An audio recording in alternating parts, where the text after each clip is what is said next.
morning, everyone, and thank you for joining us. My name is Lindsay Hendrick, and I'm the Executive Director of the Lincoln Chamber of Commerce. And on behalf of the Niagara Chamber Partnership, which includes Fort Erie, Grimsby, Lincoln, Niagara Falls, Niagara-on-the-Lake, Thorold, Port Colborne, Wainfleet, Welland, Pelham, and West Lincoln Chambers, I'm thrilled that all of you are able to join us this morning for our third informative session discussing the financial forecast in Niagara. Throughout the past few weeks, we have been bringing you some fantastic conversations with industry leaders from 6 different sectors. I want to thank our tech sponsor, B4 Networks, and provide a special thank you to John Armstrong from Armstrong Communications, a longtime champion for our local chambers as a moderator for the series. John, I'm so sorry I butchered your name there. It is a tricky name. Over to you, John. Thank you, Lindsay. It definitely is a tricky name. I get asked how to spell it all the time. Welcome everybody. We're here today, as Lindsay said, to talk about the economic forecast for Niagara. We are joined today with 3 really terrific guests. David Csordas is the Senior Account Manager for the Business Development Bank of Canada. A Senior Account Manager for the Business Development Bank of Canada. Patricia Suess is a Senior Manager for the accounting firm Durward Jones Barkwell. And Stephen Tapp is the Chief Economist for the Canadian Chamber of Commerce. Welcome, everybody. Thanks for having us. Thank you. So why don't we just start off going around the table? Let's start nationally and then work our way down locally. And Stephen, perhaps you could kick us off and say and provide some context from a national perspective where the country is in. I couldn't necessarily say it's well, perhaps it's our economic recovery, but where do we sit from an economic perspective and as it relates to the pandemic? Yeah, well, I would say that the impact of the pandemic has obviously been very big on people's economic and social lives. When you look back through the early lockdowns, we had about, in terms of the business side, about 70% of companies through the Canadian survey of business conditions said that their revenues had been hit. So about 70% of companies there's not any recession. There's been no no precedent, no parallel in terms of events that have happened before COVID that would impact that many companies in that way. And we had about 1 in 4 companies that had pretty catastrophic revenue declines of 50% or more. So it's pretty big in terms of the impacts that we've seen. Things were obviously very bad during the initial lockdowns in March and April of last year.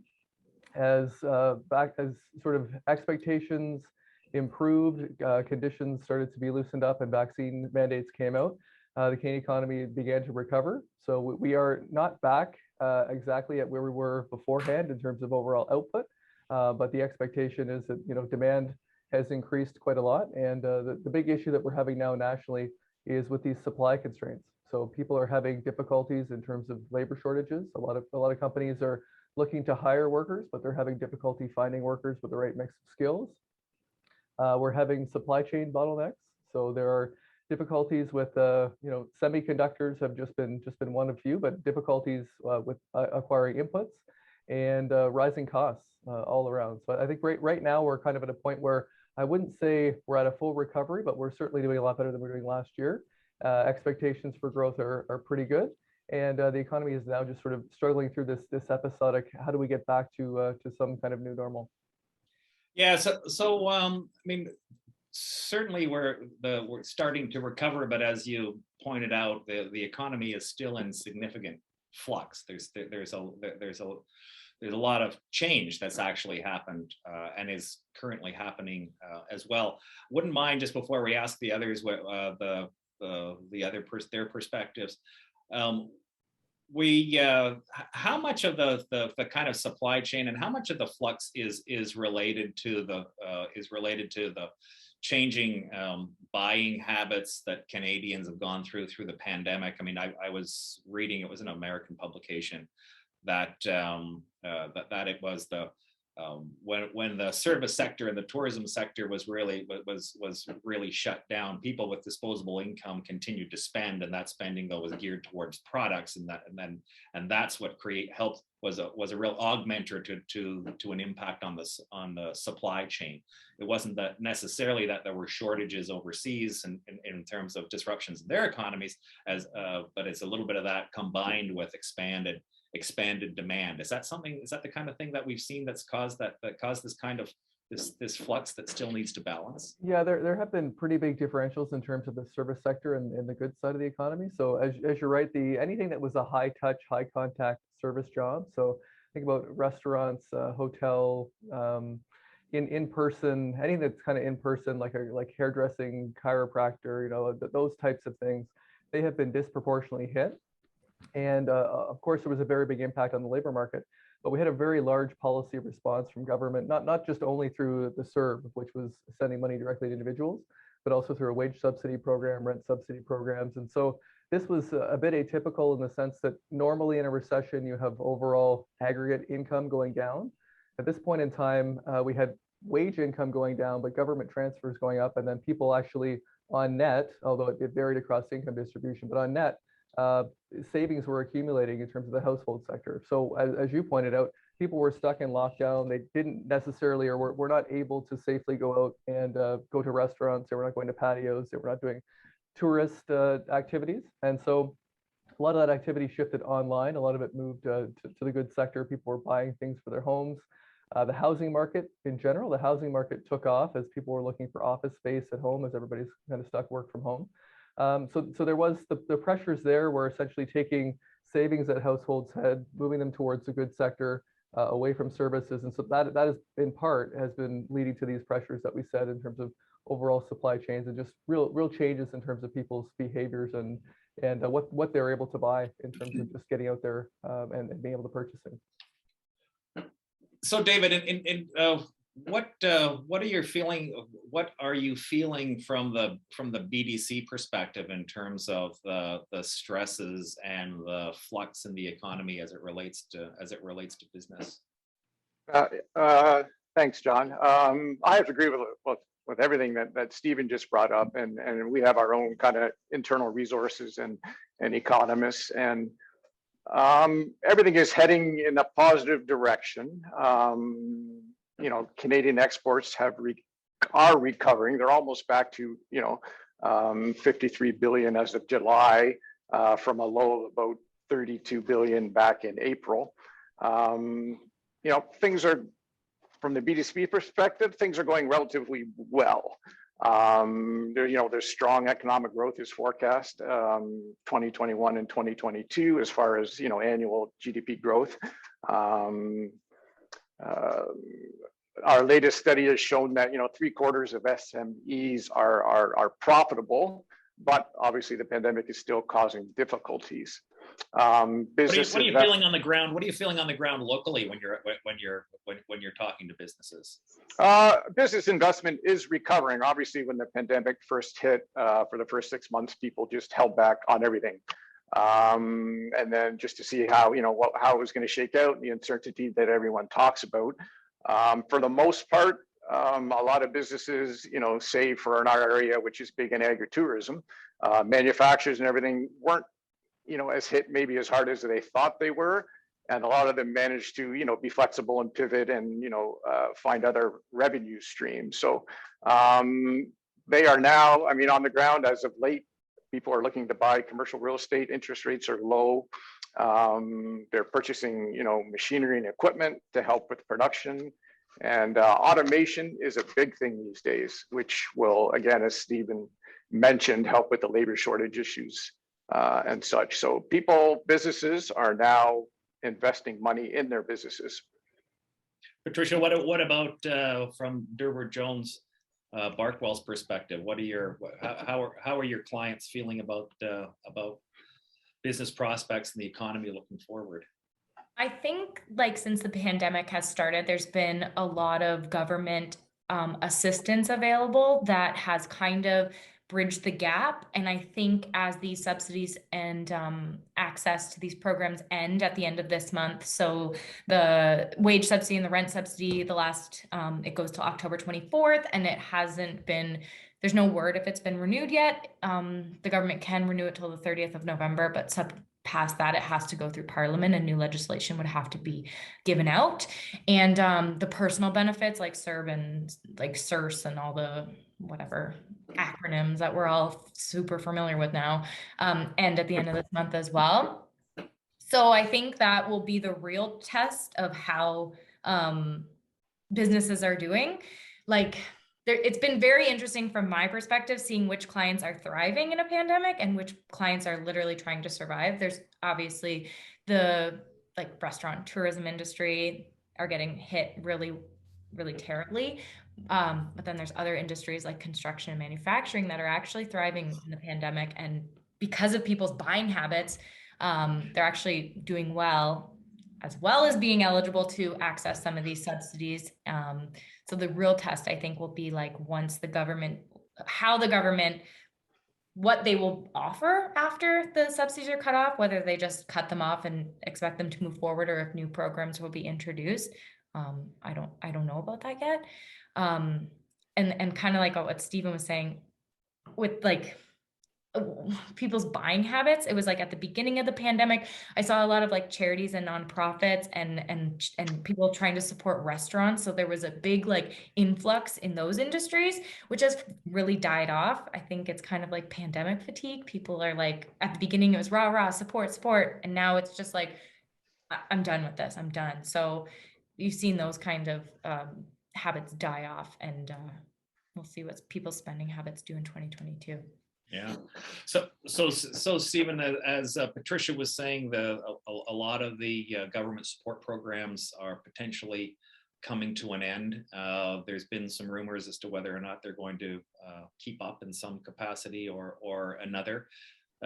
If they do in fact end, does the Canadian Chambers see that acting as it's going to have a big impact? Is it going to be a jolt, a dip, like a shock to the economy, or do you think it's something that will actually be managed quite well by the economy?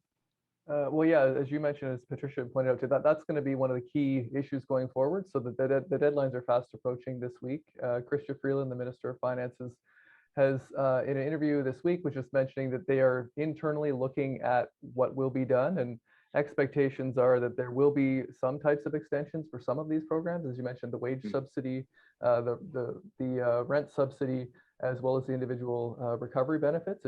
It's unclear what mix and what balance that will be. We do have some evidence, indirect as it is, from the United States. So they had some enhanced unemployment benefits, and those ran out back in July. And so looking through the first couple labor market data releases after that, what people had hoped and what people were expecting in the United States is that you would see a bit of a pushback from workers who had maybe been holding back or had been supported, that they would have extra incentive to jump back in the labor market. And what you didn't see in the States through at least the first 2 months, in sort of August, September data, we didn't see this big bounce back people were expecting. And so the worry really is that we have workers that are a lot of long-term unemployed. So in Canada, there's about 400,000 workers right now who have been unemployed for 6 months or longer. And they had lost their jobs earlier, obviously in the pandemic. And so the worry is really people becoming unattached to the labor market, dropping out of the labor market. And we've seen, at least in the US, we've seen that reduction in terms of overall participation rates in the States. So luckily, Canada has done better. We've kept, I think, a lot more workers tied to the jobs that they had, and a lot of these government programs have been successful. So yeah, at the Chamber, we're expecting and hopeful that there will be some extension of the wage and rent subsidies, although I think we are getting to the point now in the pandemic, there's still a lot of uncertainty for businesses, a lot of uncertainty for households. And so it's possible that they could, instead of having a wider eligibility on that, they could narrow that down to, as we said, some of the hardest hit sectors. We know in the retail hospitality sector, output is still 50% below where it was before the pandemic. So sectors like that, even on the travel side, airlines and things, those have not anywhere near come back to normal. And so extending support government policy support to keep those businesses going that will be viable when things get back to normal. That's something which we think will be helpful, and hopefully that will get us through, into this next, past the fourth wave period, where we can get back to kind of, safely and normally getting back to the office, staying back in school and with kids, and not having to avoiding a lockdown, which we know has been pretty catastrophic in terms of the impacts in earlier rounds.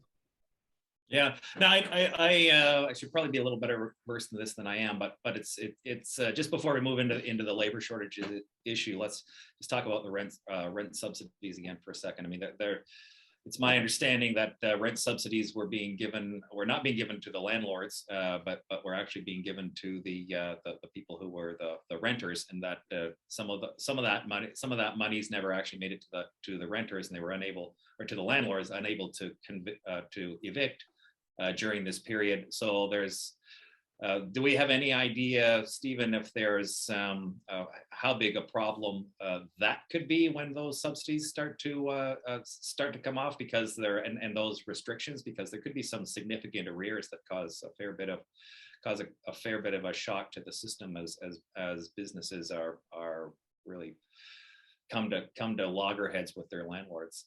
Well, the rent subsidy one, maybe David or Patricia might know a little bit more about them. Yeah, I haven't followed on the rent subsidy side as closely as maybe I should have, but I do know those situations you talked about between landlords and tenants. It's a much more complicated situation. People are usually locked into longer term lease arrangements, and it's a little bit more difficult to break those contracts. And so I just the rent subsidy itself is, again, maybe somebody else has a bit more color on that, but I think it's an area where we know, given a big change in terms of demand for commercial real estate, as an example, I'm sitting here in an office and it's completely empty, but for 4 people on an entire floor. We do know that demand for office space is changed quite considerably. A lot more people working from home, and so there's going to be a pretty large disruption. It's just that given the staggering of rent contracts, this will be playing out. It's not as though we just deal with this for a few months and then either new tenants come in or you break leases. These are much longer term, entanglements and more difficult to deal with. But again, maybe some of the other panelists know. I haven't really been too far into the weeds on any of the rent subsidy work. Yeah, no, that's great. I'm not sure if anybody else knows. My office is the same. I mean, there are 4 of us. There are 4 of us here in my office, and we're not anticipating, like currently in the office, I'm not anticipating everybody else to be it getting back to the full complement. We're going to be a hybrid office. But when it comes to the rent subsidies, does anybody have any reflections on whether or not there's vulnerabilities in the market from that perspective? Yeah, the rent subsidy was a lot less than the wage subsidy, like obviously, but it was relatively new too. It was only introduced October 2020. Previous to that, there was the CERSA program, which was kind of tenants had to work with their landlords, and the landlords would reduce the rent, and then the landlords would get reimbursed for portions of the rent.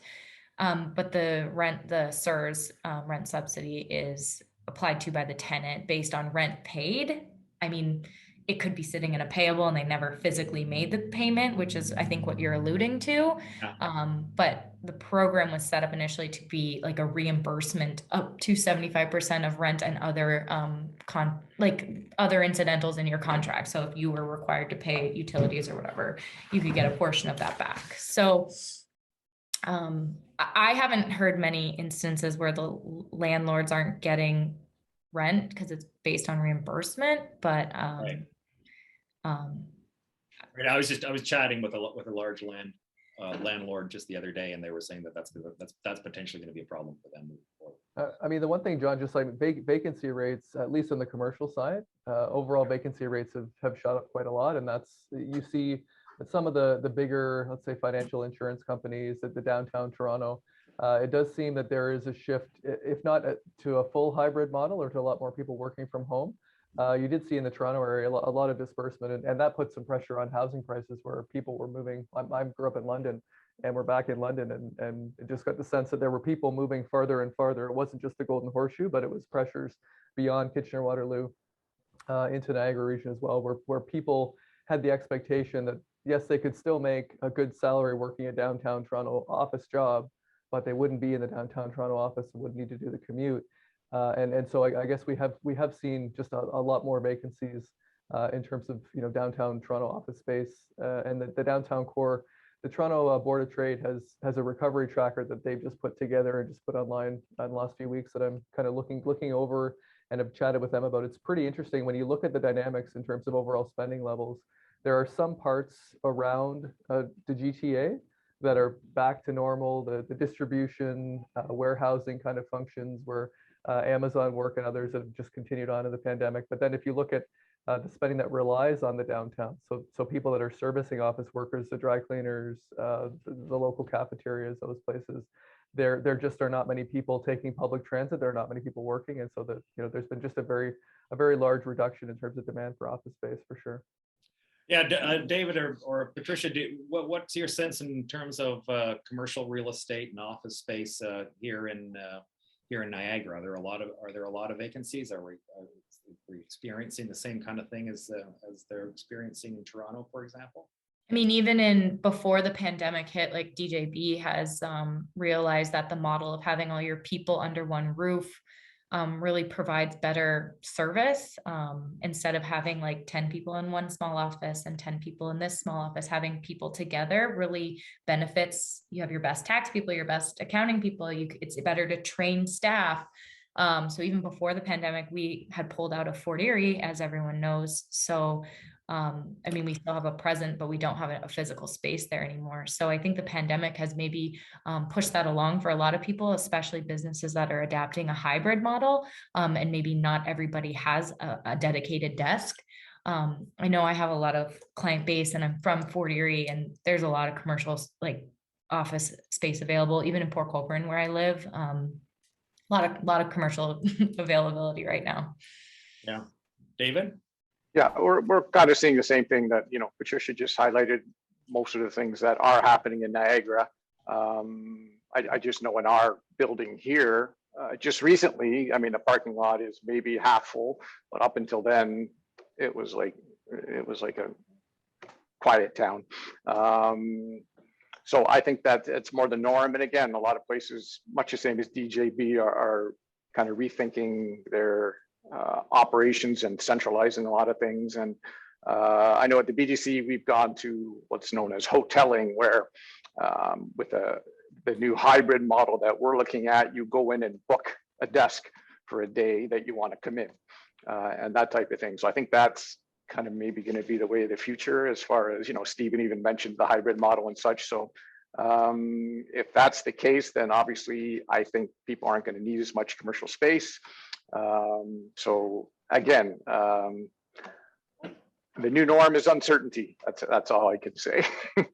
And David, the dynamics can change as well too, because I know in certain offices, what you need is sort of the senior management presence back in the office.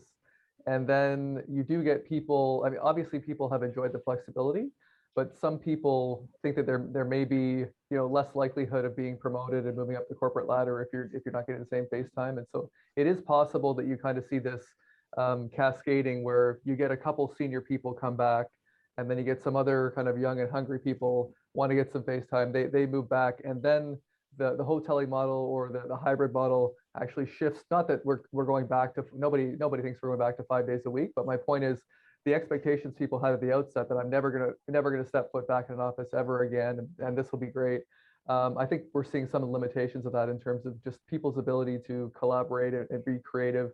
I mean, we're doing this conversation here on Zoom, and that's great, but this is not the same thing in terms of being sitting together in a boardroom having the discussion. And I think people realize a bit of fatigue in terms of all the online activities, and some people are kind of just hoping to get back to that semi-normal area where people are kind of getting into the office, having the water cooler discussions, and just being back to, again, some kind of, even if it's not a 5-day-a-week normal, having some kind of coordination, so that if the hoteling model is, if I'm going to come in and look at my screen and have the same meeting I'm going to have in my son's bedroom where I had been working before, then there's no incentive to come back into work.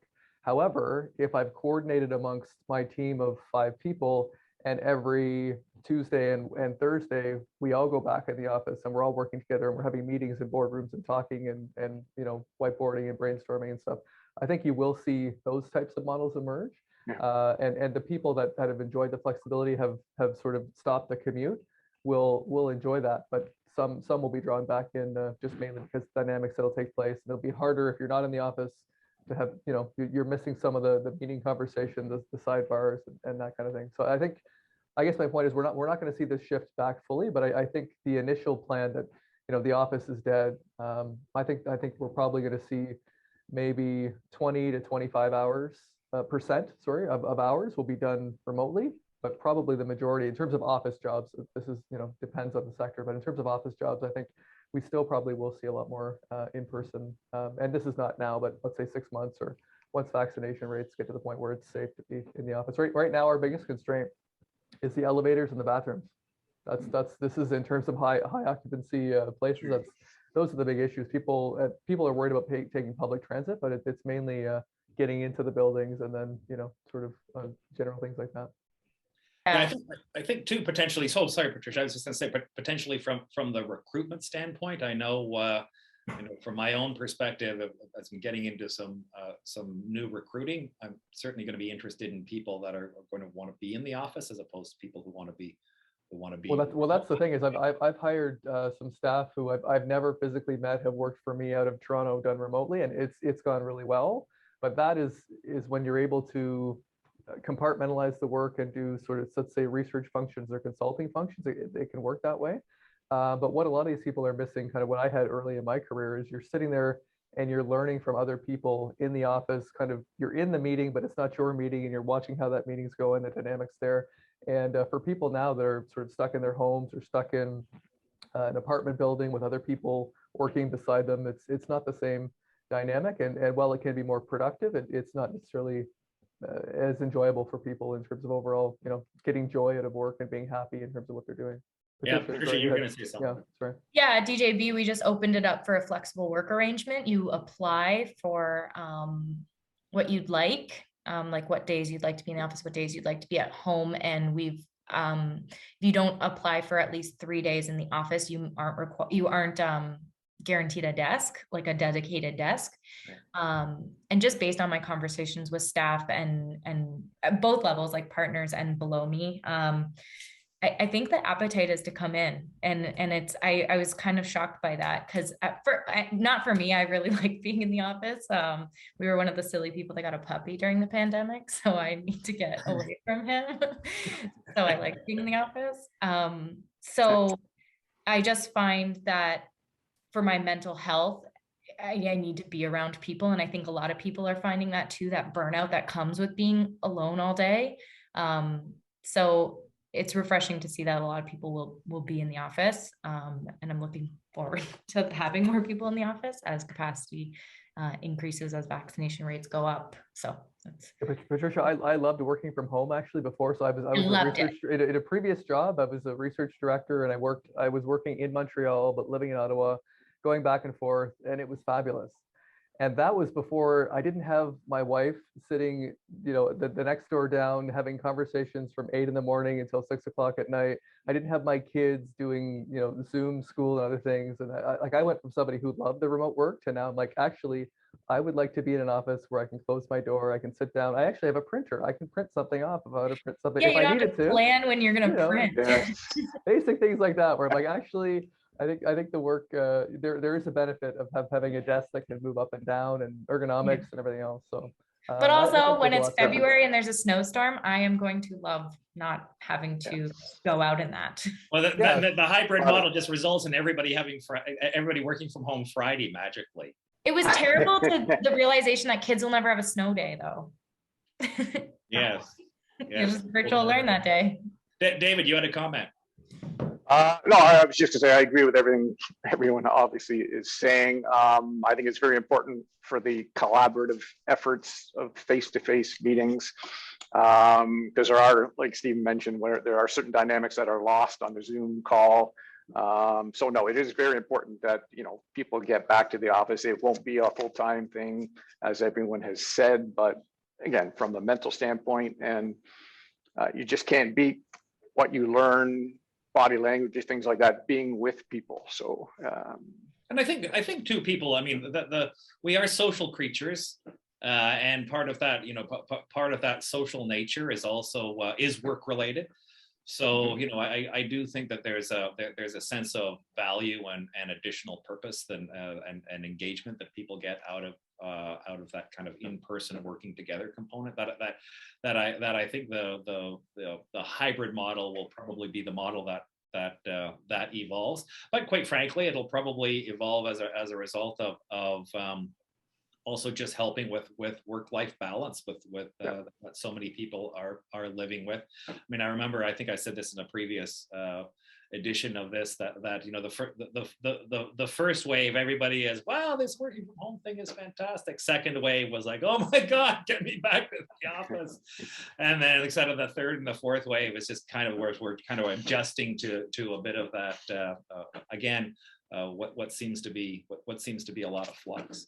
So the other thing, John, sorry to jump in, but the other thing we shouldn't forget is that, I mean, we are the privileged minority of people, because it's actually the majority of jobs. So only about 40% of jobs were able to be done remotely back in the first lockdown, and so 60% of jobs, the majority of people in construction and manufacturing jobs and transportation, and in any of the high touch service jobs that we talked about, those jobs cannot really be done at all remotely, and there is no option of, you know, staying home on Friday and you know, working on your computer.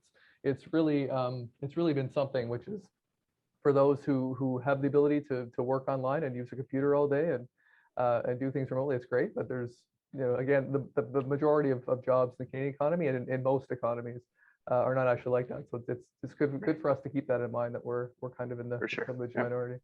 That's Great a really point. good point. And also, I sit here and I talk about DJB having this flexible arrangement model, but I forget to admit, to talk about like our admin staff. We're really like the heroes of our organization. They came in every day during the pandemic, and while we didn't have clients coming in, they were still there answering phones and being the people that move the ship forward. So yeah, we sometimes take for granted that sometimes our job is flexible, but we rely on our admin that can't be as flexible, and we're super grateful for that. That's the perfect segue to talk about labor shortages and move into the labor market discussion, the broader labor market discussion. So Stephen, you had talked about some of those changes in the labor market, people leaving the market, people leaving their jobs, and different sectors, things coming back slowly. What are you experiencing, Patricia, from the DJB perspective as it relates to labor shortages? You hearing a lot about labor shortages from your clients? Yeah, it's like it's the new weather topic. I think, like, you know, you used to go into a meeting and you say, oh, the weather's nice, blah blah blah. Now it's like, oh, can you find staff? We can't either. Nobody can. So I'll be interested to see if these personal benefits run out, if that helps some of the problem. But are there any sectors that you feel are being harder hit than other sectors from what you're hearing? Oh, I think the service industry for sure. Yeah. Yeah. What about you? What are you experiencing from BDC's perspective, or as it relates to labor shortages with your clients and customers? Yeah, I mean, we're fortunate enough, we're allowed to, you know, get out and do our business development, visit our clients and prospects and such, and it's, you know, beginning of the pandemic, it was obviously a financial concern, that type of thing. But, you know, as we move forward, now the number one topic obviously is, you know, I can't hire anybody, I can't find people to work, and more so in the service industry, I think. But, you know, people have to realize that there was a labor shortage kind of pre-pandemic as well. This has been going on for, you know, approximately 10 years, roughly, just because of aging population. And I think the pandemic just kind of, you know, moved it ahead quicker, as people did, like, there's what, you know, kind of we call the resignation group, that just a lot of people decided, that's it, I'm done, I'm out of here, instead of maybe, you know, 5 years from now or such like that. So, you know, it's basically the pandemic has amplified the problem, and that's the number one concern of all business owners that, you know, I get out and see on a regular basis. So Stephen, do you see these then as, do you see these as structural changes happening to the labor market that we're going to have to learn how to adapt to, or do you see things, or do you just see it as a transition as the service sector starts to open up, and as the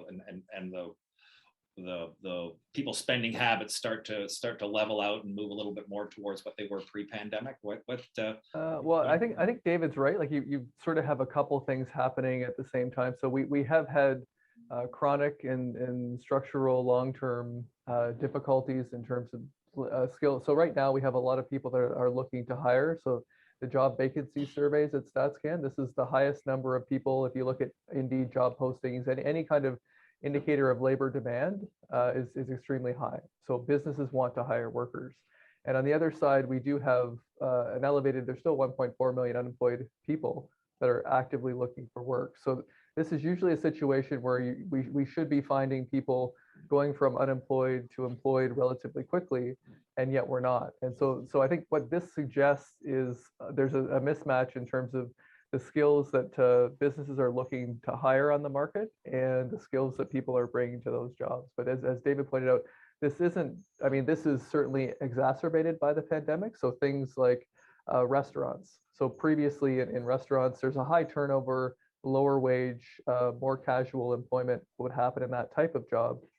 And now people have either left that work, and then people are starting to kind of rethink, well, what is my long-term career trajectory in this industry, and do I want to be somewhere else? So I think part of this again is a mismatch between people are unemployed, but unemployed in sectors where the labor demand may be high, but we're not getting a lot of people come back. So you asked before some of the types of jobs, anything that's ICT related, anybody who's working with digital skills, those are in extremely high demand right now.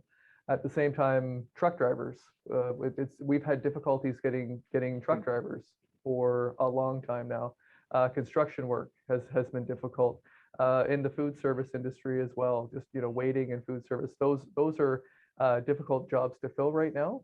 And so people have thought, well, why don't people just for businesses just pay a little bit more in terms of the wages, and that will clear the market.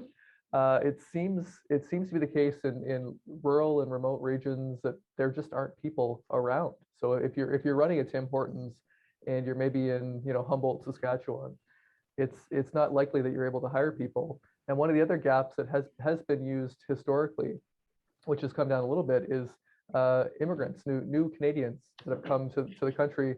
Those taps have been turned off mainly for pandemic reasons, and that's an area where people, for some of those newer, lower skill, lower wage type jobs, that pool of workers that has historically been able to step in and fill these jobs with relatively little training and come in and work. Those numbers have come down a lot. So the government's hoping to increase immigration and temporary foreign worker type jobs more, but this was held up a lot, mainly due to travel restrictions and safety restrictions of the pandemic. So we're sort of had this situation where you have some of these long-term structural issues, and then you layer on the pandemic, and we do have again more people coming out in certain industries with either teaching degrees or liberal arts degrees where there was less demand for those jobs, and more demand in construction, more demand in trades where we can't get people in the trades. So I mean, it's not new to the pandemic, but the pandemic has kind of really amplified the pressures that businesses are under to try to bring people in and keep talent that they need to run their businesses. So there is a skills shortage, as David said. It was something that was certainly happening pre-pandemic. Certainly in the building and construction trades, it was that there's been some long-term issues, and also looking forward, there's some issues. Immigration is potentially seen as a partial solution to the labor shortage. What other ideas might be on the table that might help alleviate the labor shortages that we're facing? Is anybody hearing anything? I think from the BDC's perspective, I mean, we did a couple of surveys recently with about 1,200 entrepreneurs and about 3,000, Canadian workers, and we kind of came up with, or have identified, maybe 3 strategies to help mitigate the labor shortages. One of them being on, to take a look at new technologies that can be used to automate operations. to complete repetitive, easily replicable tasks. And therefore you can free up workers, for more value added tasks and spend money on training them to do those things. The other thing is that, putting in place maybe a more formal hiring selection process. So you've got more of an organized procedure so that you reach the right pool of candidates, and then you're able to select one properly. And then obviously offering competitive salary and benefits. Flexible work arrangements are huge. Again, we just talked about working from home and hybrid models, and people are looking for that. So yeah, automation is probably the number one thing that came out of our surveys, that using any type of technology to help with some of the repetitive tasks, and firing out marketing programs and things like that, using software to automate sales projections and customer service and that such.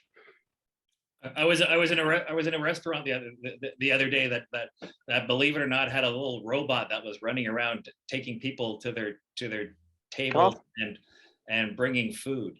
Now, I think it was more gimmick than anything, but it was certainly spoke a little bit to the future. It felt a little definitely. To be honest with you, we got a couple of interesting things going on in the Q&A and in the chat. So I thought it was why don't we bring a couple of those in? We have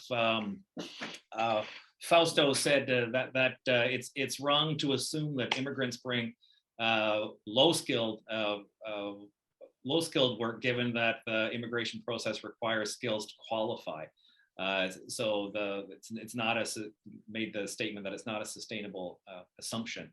And sorry, John, that was directed at me, but that's a fair statement to make. I was talking really more about temporary foreign workers and filling some of the gaps. So some of the areas there in agriculture where there were just programs that had been in place that were no longer in place, and that had caused some skill shortages. But no, in general, Canada's immigration policies and bringing in economic class immigrants, we have some of in competition with other countries, and we attract and are able to retrain some of the best in the world, and we do that well. The government really is, if anything, just trying to increase the caps on that, so we get 400,000 a year as opposed to what we had in the pandemic, which was just temporarily suspended or lower. Right. We also in the Q&A, I've got a couple of questions here. So why don't we move on those? Susan asks, says the pandemic has changed the context for everything. Are you seeing a shift in thinking and decision making beyond the immediate hybrid remote work and workforce, etc., to adapt to the different contexts leaders and businesses find themselves for the long term, 5, 10 years and beyond? Who wants to take that one? Who wants to take that one on? Patricia, what do you think? I mean, I think a lot of the past 18 months has literally been survival and adapting to what's coming at us in real time. We're open, we're closed, we're at capacity, we're at lowered capacity. And I'm not sure I'm answering the question, but I know that I think what we're trying to achieve now is to see if any of these models will actually work and be sustainable. And I think what the businesses have learned in the last 18 months is just that we're more flexible and accommodating than we thought we were. I know, like, from the accounting side of things, like, people used to wear a suit and tie to the office 5 days a week. And now we have like dress for your day policies. Like, if you don't have a meeting, you can wear whatever you want. So I just think that we have learned to be adaptable. And I think that's what's going to carry us through the next 5, 10 years, is just being able to implement policies, get people in place that are able to be flexible and still do your job. The other thing that I think just might need to come to the forefront a little bit more for every business is like supporting employees with burnout and mental health. I don't think employers felt that was any of their business or concern in the past. And I, as like a senior member of my team, know that it is our problem. So I think that's something that we're going to have to adapt to in the next 5 to 10 years.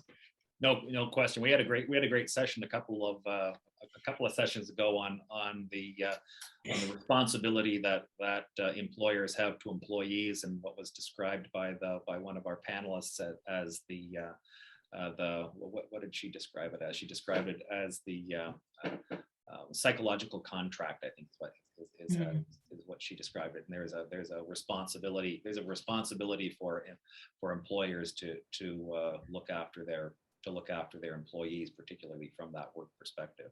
But David, what's your sense with the customers and that you deal with? Is anybody having taking the opportunity to do any long-term planning at this point, or again, are businesses more, as Patricia said, just trying to deal with the immediate circumstances, be responsive to what's changing day to day? I think from my perspective, businesses are now looking, a little bit longer term. I agree with Trish that originally it was like a reactionary thing. So what do we do to get over this, et cetera, et cetera. Flexibility and adaptability, as Trish mentioned, they're going to be key moving forward in the years to come. Because, as I mentioned before, uncertainty is going to be the new normal. So you've got to be able to be flexible and adapt on the go. What we're seeing with a lot of our clients is now that, BDC, obviously provides financing to commercial enterprises, but we also offer our advisory services, which many companies have been taking advantage. A lot of them for the adoption of technology and automation. We can help with that type of thing, but also with strategic planning and looking ahead. A lot of them now are assessing risks and maybe developing more contingency plans than they had to do in the past. So, because the supply chain issues, they're asking themselves, are we dependent on, one supplier? Are they in danger of closing? What happens if that, occurs? What do we do there? We need a contingency. Again, with the labor shortage, do I have employees that are critical and essential to the delivery of my product? What do I need to retain them? How do I get more like them? So yeah, in the long run, people are now looking farther ahead as opposed to just month by month to try and, get on top of this and again, develop some contingencies. Yeah, so certainly. I mean, it makes sense that organizations would be doing a lot of risk mitigation right now, sort of based on how everyone was everyone was really caught very flat-footed, except for I think the Shaw Festival was one of the only organizations in Canada that actually had pandemic insurance. Wow. Which we heard about in another one of our editions, which was fantastic. But so we have a lot, maybe some of that longer term planning, to reduce the risk of natural disasters and or these kinds of circumstances. We at the same time have another significant challenge ahead of us, which is climate change. We have the government and governments worldwide wanting to trying to keep our warming of the planet under 1.5 degrees. We don't have a very long time horizon in order to do that. I'm not sure what the panel's feeling is. We seem to get a lot of noise and a lot of talk about it, but we don't quite seem to be getting that next level of action that I think might be required if we're going to actually achieve those goals. And then potentially, if in fact the climate does continue to warm, then that will ratchet up the needs and the requirements. Stephen, do you get the sense that organizations and companies are now starting to move into some longer range planning? Or are they just mostly still dealing with the immediate living in the moment of the pandemic?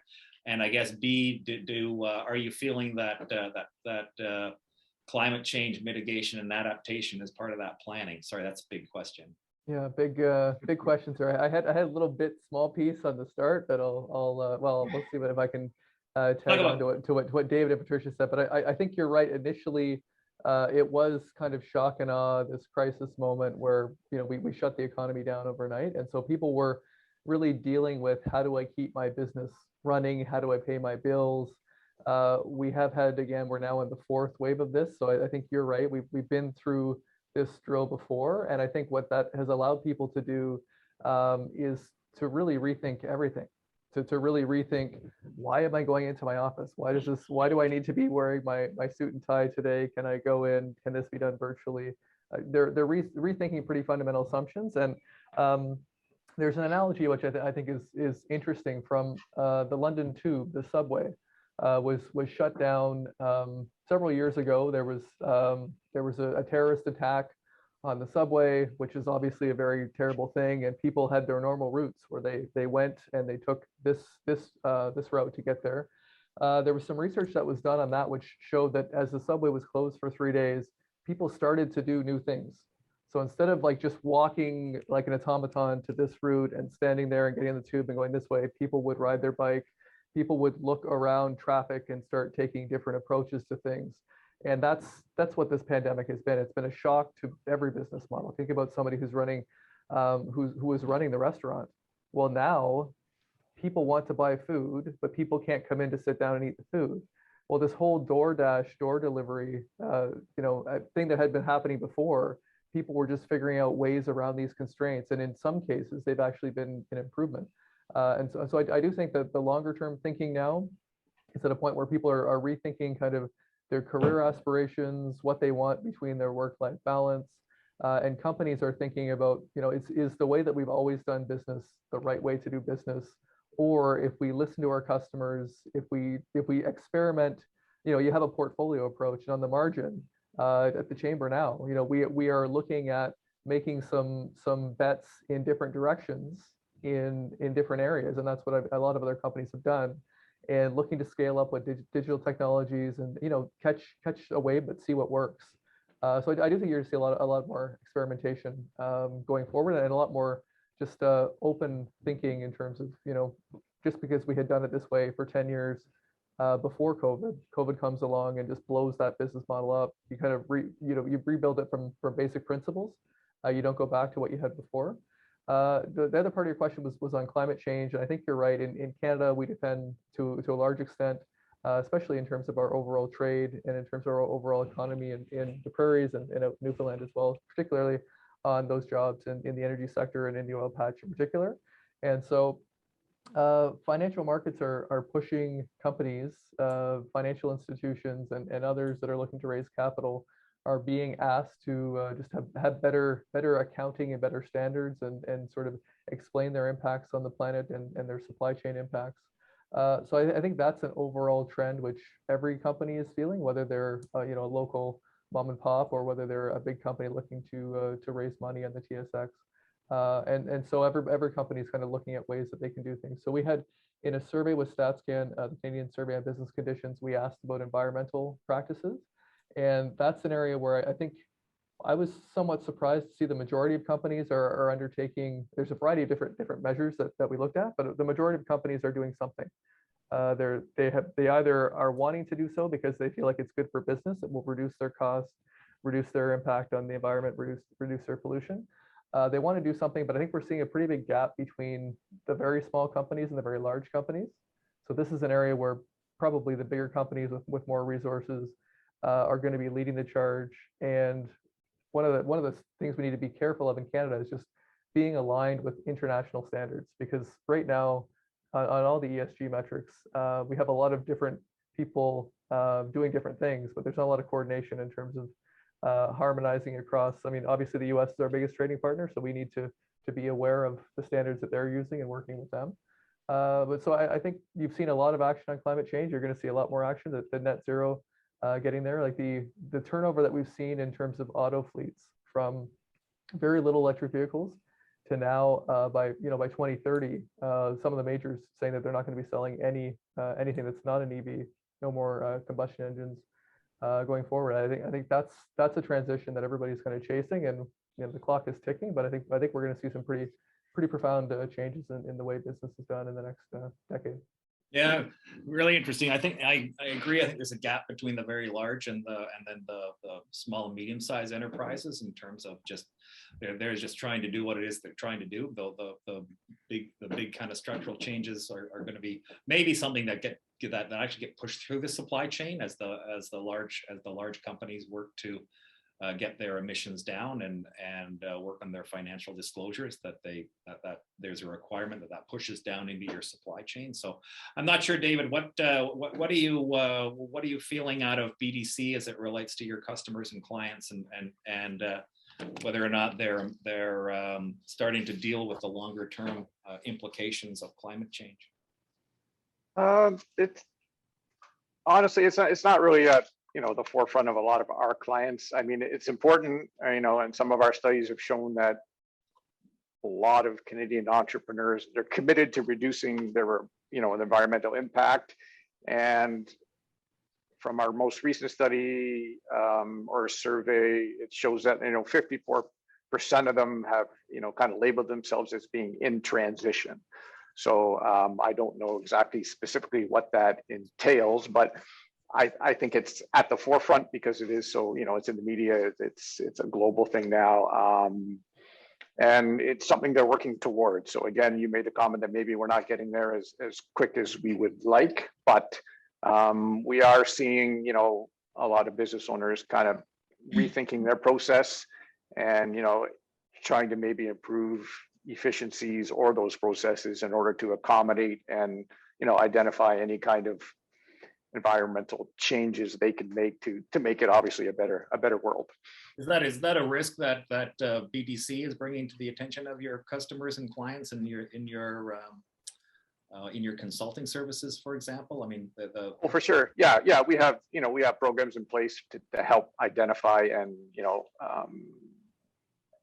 maybe speed up that transition to putting a plan in place. Kind of where do you want to be in 3 to 5 years, and then you work backwards to get them there using the most up-to-date and available resources to help with that. Yeah. What about from DJB's perspective, Patricia? What are you feeling as one of those kind of longer term significant events that keeps rolling slowly towards us? Are you getting any kind of a sense that your clients are paying any heed that doing something about climate change is their responsibility, and are they acting?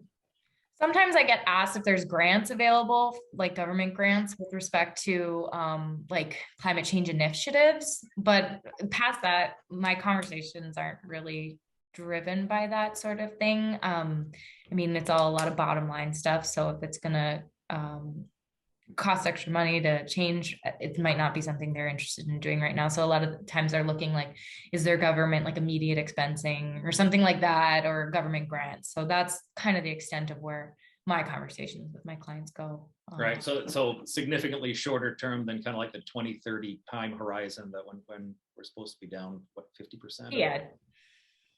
Yeah. So Stephen, what about the Canadian Chamber of Commerce? What's your organizational view as it relates to climate change? Are you encouraging companies to participate in meeting our national objectives and global objectives? For sure, John. Yes, we are. I'm It wasn't an accusatory question. No, it wasn't a leading question either. No, I'm relatively new at the chamber here. I've only been in this position for about a month at this point now, so I'm getting caught up to speed on our net zero. We have a net zero council. There's a lot of work that's going on at the chamber on these issues, but as I mentioned before, some of the things that I think that we're looking for just more traction on, more progress on, is more government leadership in terms of standardization of some of these just main metrics. Because again, for companies trying to raise funds, it's going to be very difficult if we don't have things that we can compare across sectors and across countries.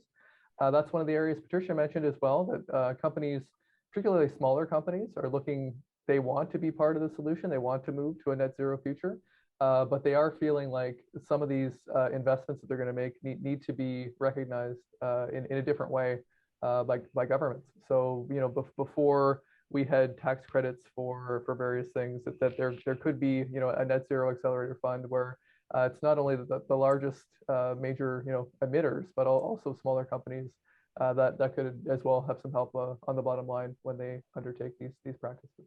Yeah, and yes, I did ask that question in a way that was going to hopefully result in the answer that you gave us. So good. Now I passed your test then. wasn't a test, I promise. So we only have a couple of minutes left.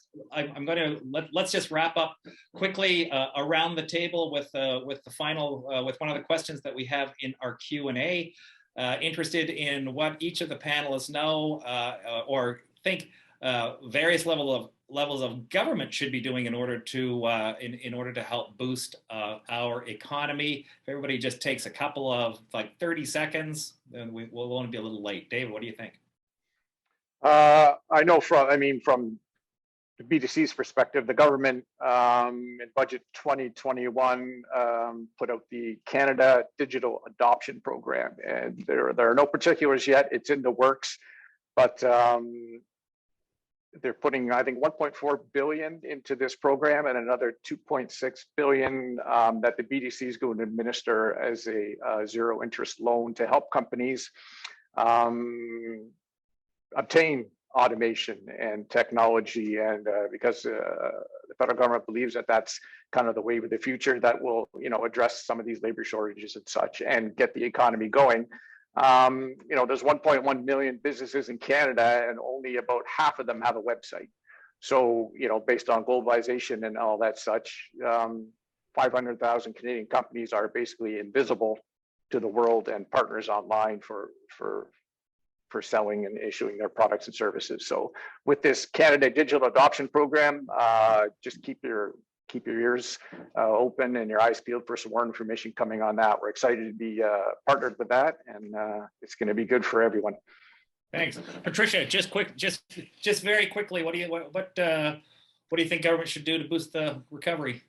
I think it just making credits or subsidies or whatever capacity accessible to the industries that need it, looking at getting people back to work off some sort of EI and maybe passing that along to the employers as training and hiring subsidies, and just stimulating spending. I know right now they've introduced immediate expensing on a lot of capital assets, which is going to incentivize people to start spending money on big infrastructure and investing in their own companies. So stimulate the economy.